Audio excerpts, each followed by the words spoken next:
영화에서 다루는 안시성 전투는 고구려 말기에 있었던 유명한 전투인데요. 7세기 중반, 즉 645년 보장왕 4년에 일어났어요. 근데 왜 보장왕 4년인데 보장왕은 영화에서 주요 인물로 안 나오고 연개소문이 나오나요? 영계소문이 왕은 허수아비로 앉혀놓고 행정과 군권을 가지는 대망리지라는 다리를 만들어서 권력을 독점하고 있었거든요. 고구려가 굉장히 강한 나라고 광개토 대왕이나 장수왕 같은 유명한 왕들이 많지만 7세기, 즉 600년대 고구려에 어떤 왕이 있었는지는 많이들 잘 모르실 거예요.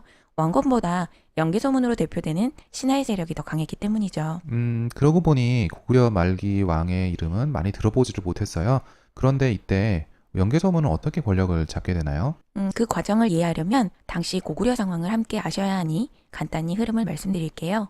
6세기 말 수나라가 중국을 통일하면서 한반도에 대한 침략이 본격화됩니다. 이때 고구려는 방파제 역할을 하면서 계속 침략을 막아냈어요. 대표적인 예가 살수대첩이고요. 이 과정에서 고구려가 중국을 막기 위해 성을 쌓았는데 이게 천리장성입니다. 영대소문은 이 천리장성 쌓는 것을 지휘하면서 세력을 모아 권력을 잡습니다. 그러면 외세의 침략을 막는 과정에서 힘을 키워가지고 정권을 장악한 거네요. 네, 그렇다고 볼 수 있어요. 근데 안시성 관련해서 흥미로운 부분은 안시성 성주가 영계소문의 쿠데타에는 반대했다고 합니다. 그래서 영계소문은 반대 세력인 안시성을 굴복시키려고 했지만 못했다고 하고요.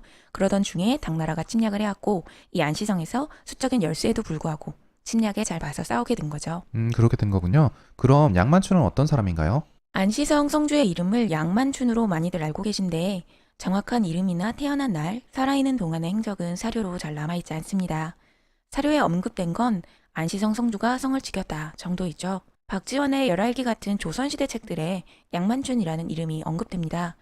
정식 사료가 아닌지라 옛날 교과서에는 양만춘이란 언급도 있었긴 했지만 지금은 안시성 성주라고만 기록이 됩니다. 양만춘이 정확한 게 아니었군요. 그래도 양만춘이건 김만춘이건 안시성의 성주가 당태종의 막강한 군을 상대로 성을 지킨 건 사실이니까 대단한 거죠. 네, 맞아요. 근데 이 전쟁을 좀 더 입체적으로 보기 위해서는 전쟁이 일어났던 지역에 대해서 보는 것도 필요할 것 같은데요. 지역적 특성은 호피디님이 준비하셨죠? 네, 지형과 지리에 관련된 내용은 제가 준비했습니다. 안시성이 있던 요동 지역은 한국사에 종종 등장하는 지역이에요. 지금은 랴오닝성으로 부르죠. 그리고 안시성 위치로 추정되는 곳은 랴오닝성에 있는 하이청시라는 도시가 있는데 그 도시의 동남쪽에 있습니다. 옛날 얘기니까 요동이라고 할게요. 요동 가운데를 흐르는 강이 요하강이고 요하강을 중심으로 서쪽을 요서, 동쪽을 요동이라고 합니다. 요서 지역은 그래도 평지가 펼쳐지다가 낮은 산악지형으로 들어가는데 이 산악지대를 통과하면 베이징이에요. 반면에 요동 지역은 바로 높은 산악지형이 나옵니다. 산악지형이면 공격하기 힘들었겠어요. 네, 아무래도 그랬을 거예요. 당나라 군대는 평지에서 산으로 공격하는 형태였고 고구려군은 산에서 평지를 향해 방어하는 입장이었죠. 안 그래도 공성은 공격하는 쪽이 힘든데 아래서 위로 공격하니까 힘들기는 했을 거예요. 자료를 찾다 보니까 당나라 군사들이 흙으로 성을 쌓아서 그 지형적인 불리함을 극복하고 공격하는 게 나오더라고요. 안시성 터로 추정되는 곳을 보면 남한산성처럼 그렇게 높은 지형이 아니에요.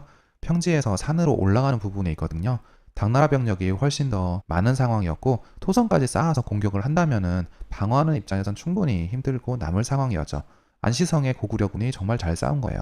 학교에서는 보통 지형까지 자세하게 알려주진 않는데 그런 특성이 있었네요. 네, 그리고 안시성이 위치했던 곳은 요하강의 하구 지역이에요.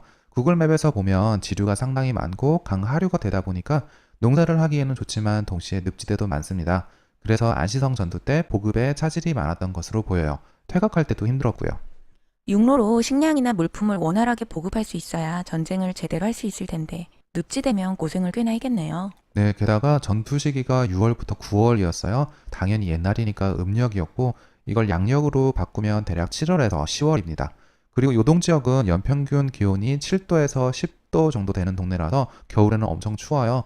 그 추운 겨울이 하필 안시성 전투 때는 또 일찍 왔습니다. 랴오닝성의 성도, 성도는 이제 성의 수도를 말하는데요. 성도인 선양시의 작년 10월 날씨 데이터를 보면 10월 중순에 하루 중 최저 기온이 5도, 최고 기온이 15도예요. 10월 말이 되면 최저 기온이 0도까지 내려가고요.